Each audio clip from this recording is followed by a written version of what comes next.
Welcome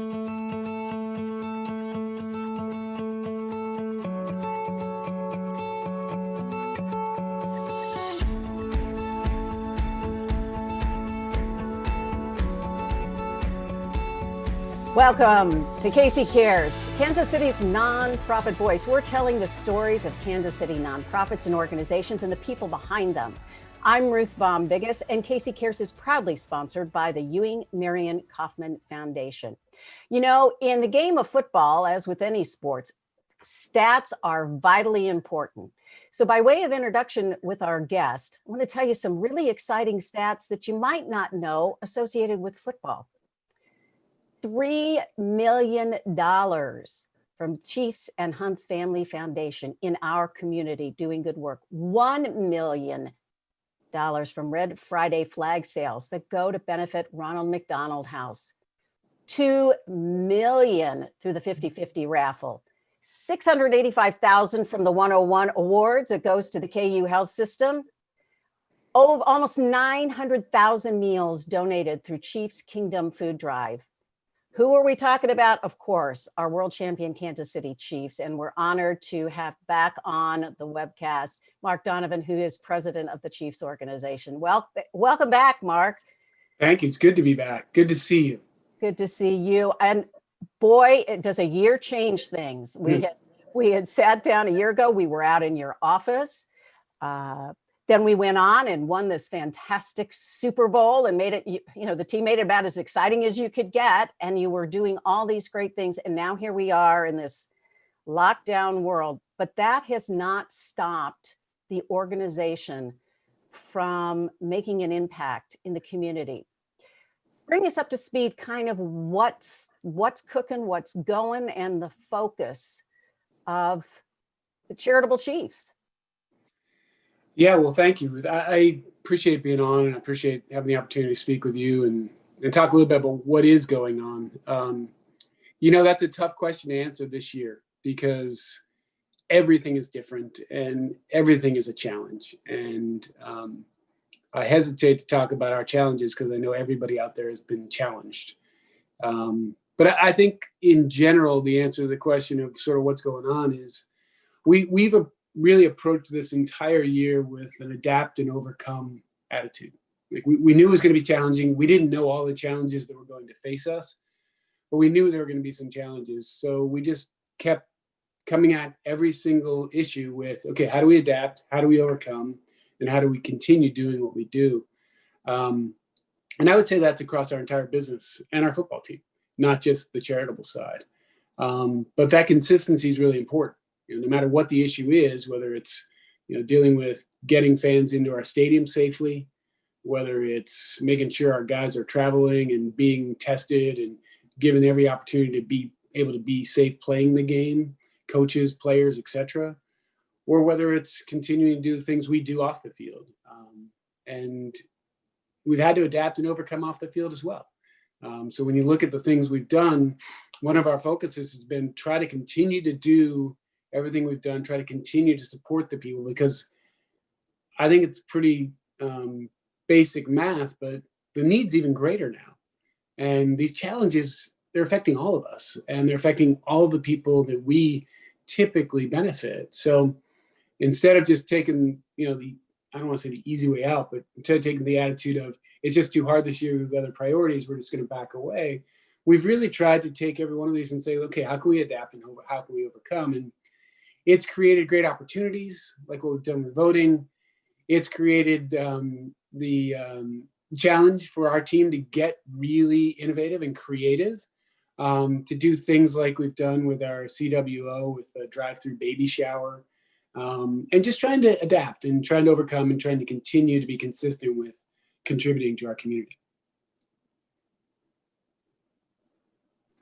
Well, on top of coronavirus, of course, which is a big enough challenge in and of itself, we had the whole racial inequity, and then you have the economic impact. I want to go back, if we can, to really what I would say are some basics 101 of Chiefs community work. And you really work in 4 buckets. Can you talk about those? Yeah, so the buckets were really created to help us create a filter that, number one, focuses our efforts to have real impact. And number two, selfishly, to have the ability to say no. It's so hard with all of the causes that come to us, and we're not alone. I was talking to one of our big donors yesterday about just how much they're approached. Every cause seems to be a really good cause. So a filter helps us say, okay, does it fit our filter? If it does, how can we activate? And if it doesn't, it's the ability to go back to those people who have a good cause and say, I'm sorry, it just doesn't fit where our focus is. And our intent with that is that the focus leads to greater impact. So we've focused on hunger in the community. We focused on children who are in crisis. We focused on education. And those are big focuses for us. The fourth bucket is kind of a catch-all, which is really just a way for us to be able to deal with situations as they come up. For instance, voting. Voting wouldn't be in any of those buckets, but we spent an enormous amount of resources, an enormous amount of financial resources to support a platform that we believed at the time would create an opportunity to bring this whole community together and play a part in a really important time in our community. And really proud of the work that was done there, really proud of the team and the effort they put forth. And, it's good to be able to sit here today and just talk about how successful it was, because there were definitely days in the middle of the challenges of getting that voting program up and running when we didn't know if it was going to actually work. And to be able to sit here today and be able to recall just what a success it was, and not only a success today, but a success going forward, and hopefully have impact over the next decade in this community. Can you walk us through it all, how you had to maneuver that? I mean, it's a football stadium with a purpose of bringing fans together to support their favorite team. Yet here's this big, box, as it were, that you kind of flip the whole purpose of it. And I'm sure it was tough to maneuver that. So can you give us a little insight how that, new players you had to deal with, I guess? Yeah, new players for sure. Going back to that adapt and overcome theme, this was probably the biggest example of educate and overcome. We sat down with our players and talked about social justice initiatives, talked about impact we could make in the community. And one of the best things that came out of those meetings was a commitment and a belief that we could have more impact in our community if we work together. That we need to find a platform that we could all get behind. Our players are so powerful in their personalities. They're so powerful in their social media dominance. They're so powerful in the things they do individually, which are important to each individual player. And we as an organization have a lot of power in this community and the things that we do and support. But we were looking for something that we could do that would bring those two powerful forces together. And voting raised to the top of the list pretty early in the process. And one of the big reasons for that was that we talk about this a lot. There's a sign in our locker room that says, enter as teammates, leave as family. And we are a family. And I've said this before, but we're just like any other family. So we have people on every ends of the political spectrum, and passionate on every end of the political spectrum. And just like a family, we got to create opportunities where we can have dialogue, we can create respect. We can also create opportunities that we can support as a family.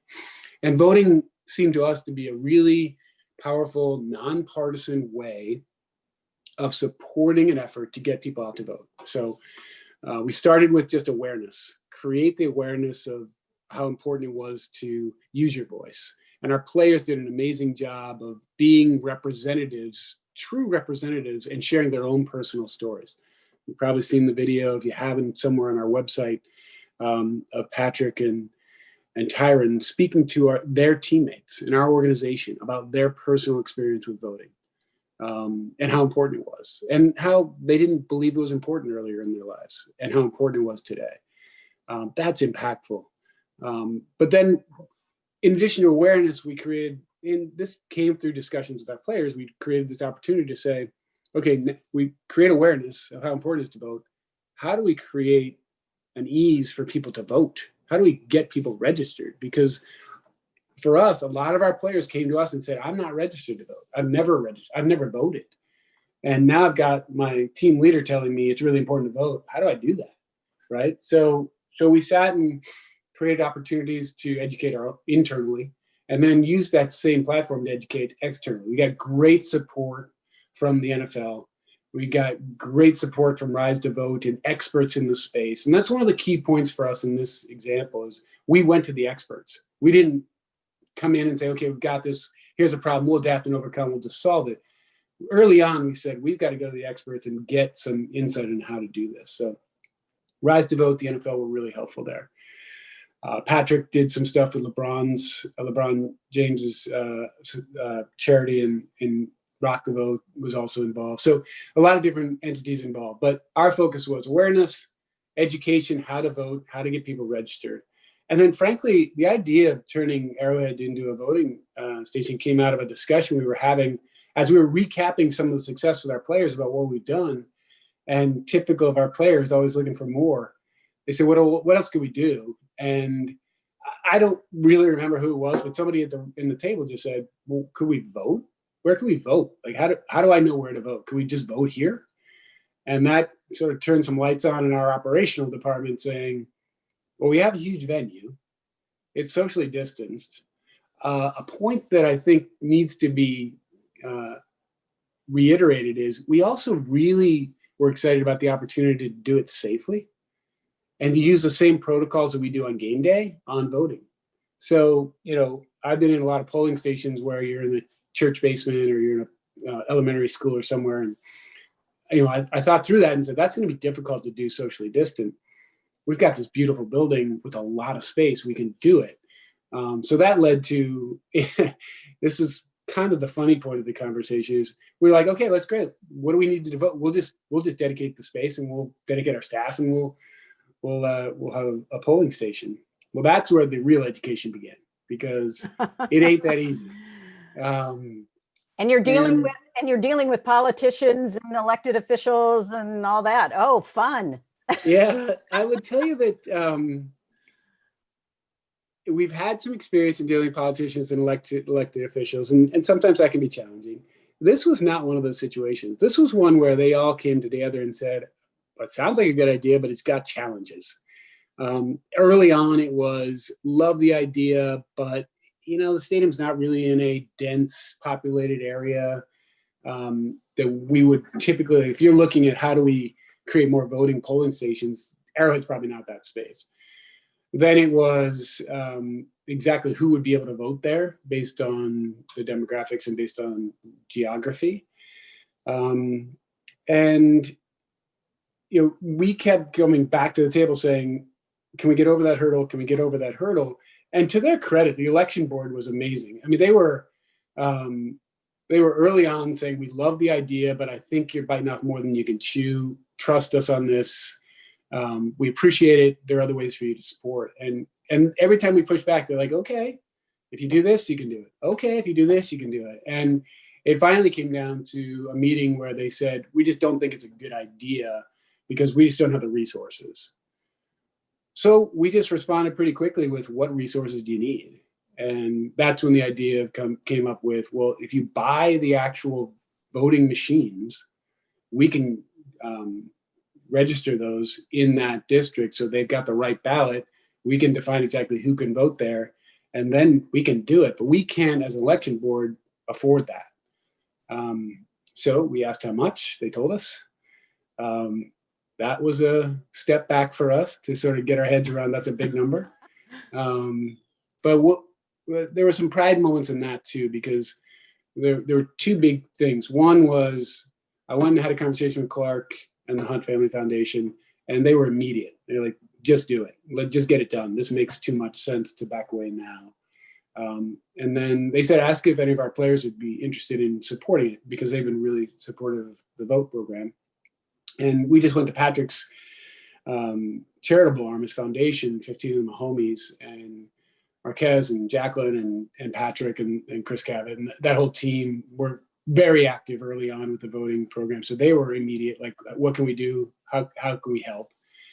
And then the other key factor for us in making the decision was that the fact that we were purchasing the machines, and the machines have a lifespan of almost a decade, that was the gravy on top. That was okay, not only can we have an impact today and make this happen, but these machines are now in our community. And that's long-lasting impact for every election coming up. And that makes our election board more effective, that creates more opportunities for people to vote. And that was really powerful for us. So it was a quick two meetings and 2 phone calls, and then we went back. And I remember, I think the election board was a little bit shocked when we came back and said yes, and sort of kicked everything into gear. We had to get the machines programmed, we had the machines, ordered and here, and then the real fun began, because then we just, we operated the way we operate. So that's a pride point for us, is we turned that stadium into a polling station, and I think it was probably the most effective and efficient polling station I've ever been around. And that's a credit to our team, that's a credit to the cooperation with the election board, and it was a really, really proud day for us. We're talking with Mark Donovan, president of the Kansas City Chiefs, and we're talking charity. We're going to take a quick break, and when we come back, we'll learn more about all the great work in Kansas City. We're back with Chiefs President Mark Donovan, and we're talking about voting and that incredible opportunity that, because of the things going on in the world, talk a little bit about that. I feel sometimes people have a disconnect from sports to life beyond that stadium and a quote unquote game. And here you seized an opportunity. So how does that play into everything that you're doing charitably? Yeah, I think that goes back to our foundation belief that came from Lamar.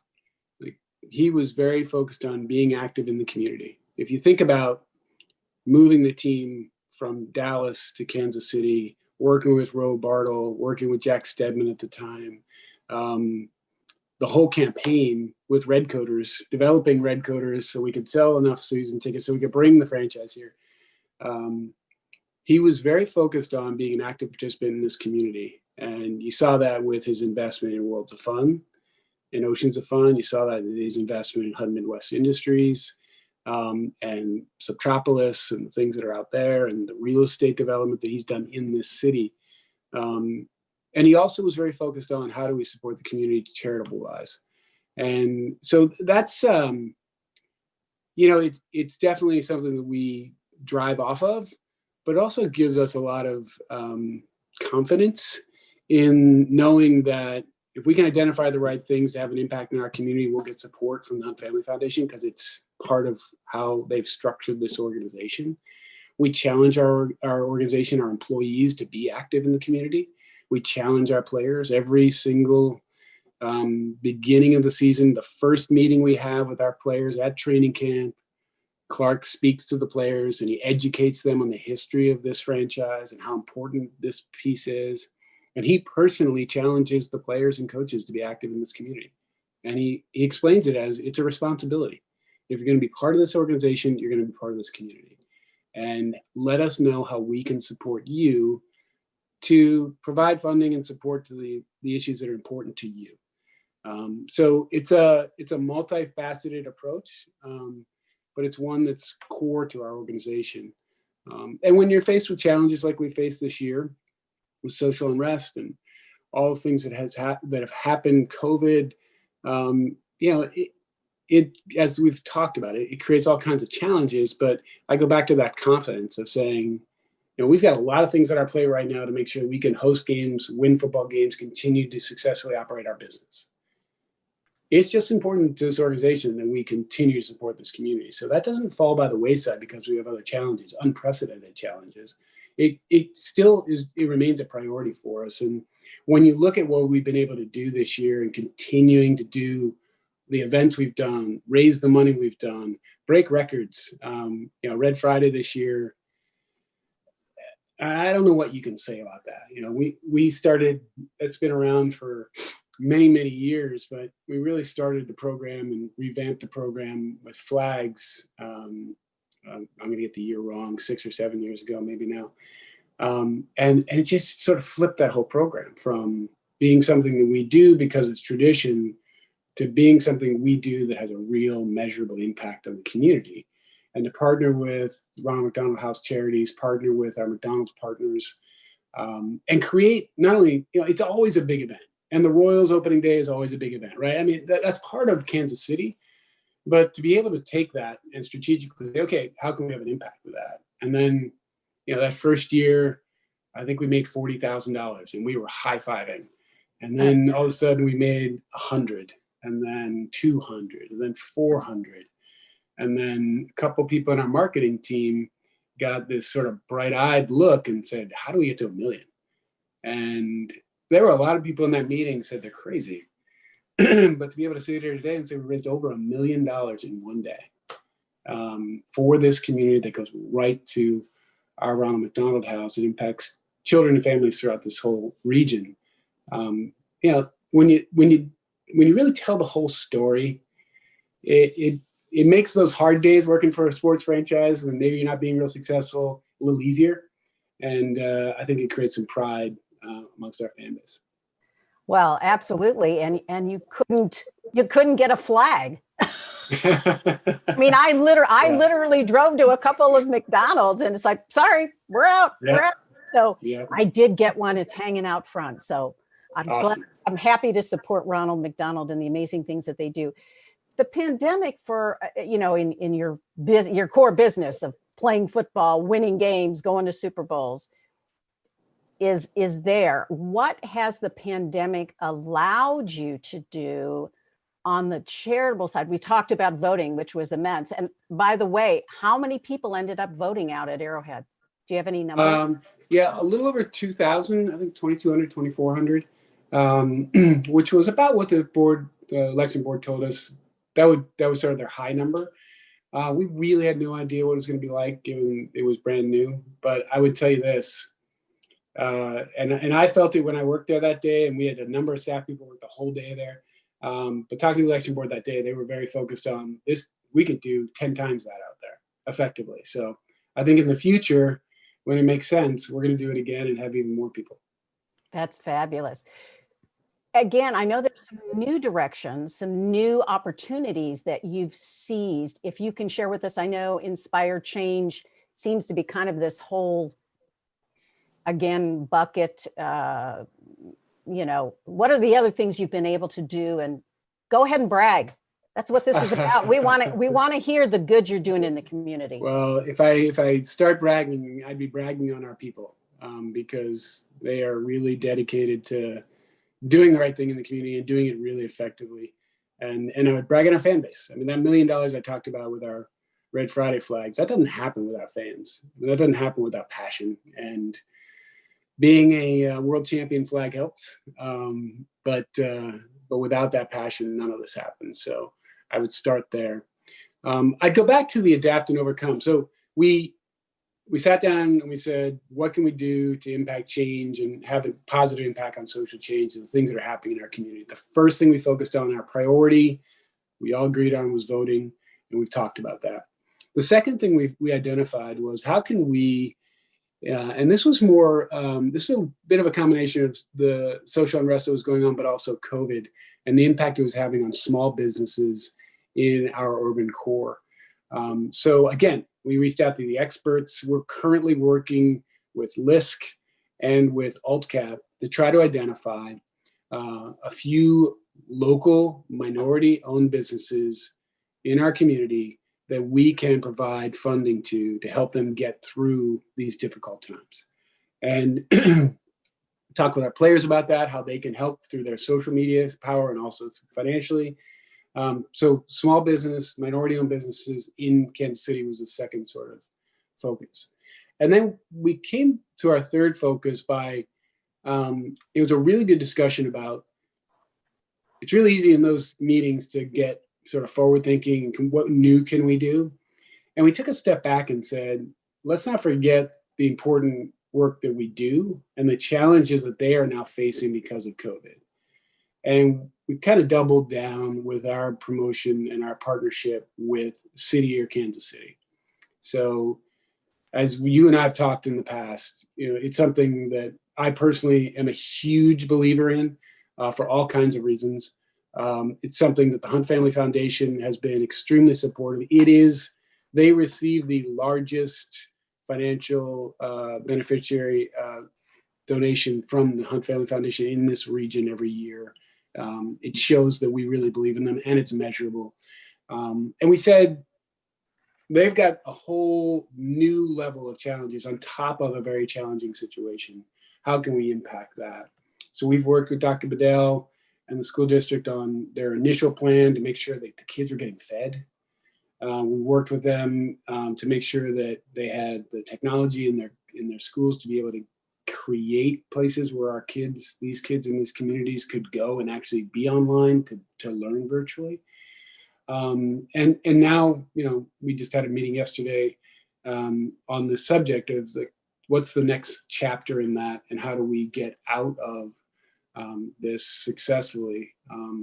As you probably read, KCPS is going to delay until April, being kids in school, and that has a really challenging effect on our communities, for the kids, for the families, for the teachers, and they're going to need our help more than ever. So we continue to try to find ways to help them. One of the ways that the listeners can help is to go to our website and just learn about what we do with City Year. To go to our website, and when we talk about how we help all these charities every week, our 50-50 raffle, which you mentioned in the intro, we've expanded that because we can't have 70,000 people in our stadium, which typically drives that pot up every single week. And that pot, half that pot goes to the winner, half that pot goes to a charity in this town. And each week it changes. So they can now go to chiefs.com/50-50, and they can actually buy those tickets online. So you don't even have to be at the game, and you can support the charity that week. So there are definitely different ways of doing it, but those were our three real focuses as we came out of this year. Well, and I should give a little shout out promo to your whole marketing and community team. You have this report on the website, which is a great piece for folks to look at that can dig into all the things that we just haven't had time to dive into. Before we have to close, I did want to talk about Kingdom United. That's a really new thing, and it's in that education and inclusion area. Can you share with us a little bit about that effort? Yeah, thank you for bringing that up. I think in conjunction with City Year and that education piece, like how can we help on the education piece? We have clinical psychologists in our building, Dr. Sean Tyras, and when we put the challenge to how can we impact education, the combination of trying to impact and support education in these tough times, and then also try to use this opportunity to educate on just how racism starts and how to educate children on sort of the norms and some of the past practices, and how we can take a more positive approach to that. And they came up with the concept of trying to find books that tell that story in a positive education way that could be utilized in our elementary schools first, to reiterate that message. So we are donating books. We're working with Turn the Page KC, and we're getting books into the schools that address that issue. And some of them subtly, some of them more directly based on the book. But the idea is to start here and then hopefully continue to grow up the educational chain in grade level with reading. It's also a great opportunity for us to be able to activate our players. Alex Okafor, who's one of our defensive ends, heard about this program and talked with Dr. Tyrants, and they came up with the idea of taking that same program, those books, to his elementary school in Austin, Texas. So a way for our program to have an impact in our players' hometown and the place where he learned to read, the place where he grew up, he's now giving back in a way that has an impact on everything we're dealing with today. That's got to give you such satisfaction. I mean, of course, we want to win. We want to go to the Super Bowl. We want to be the best team. There's no doubt about that. But that impact beyond, the turnstiles and game day, and that this is a community. And I love what you just shared about Alex. I mean, I think that's so cool. Not only is it impactful here, but, carries it back where he grew up and, began to form his own personality. That's just amazing. Want to encourage our audience, go check out all the great things that the Chiefs are doing off the field. It's amazing the breadth and depth that the team has committed in the community. And I would just encourage people to take a look at that and know that there's opportunities to be engaged with the team off the field, doing all this good work. We just wish continued success to you, and particularly in that nonprofit arm. It's just, it's heartwarming when these times have been really, really difficult. And kudos to you and the whole internal team out there that continues to do this work. So Mark, thank you. We appreciate your time. It's always good to talk with you. Thank you for giving us the forum to talk about these things, and appreciate it.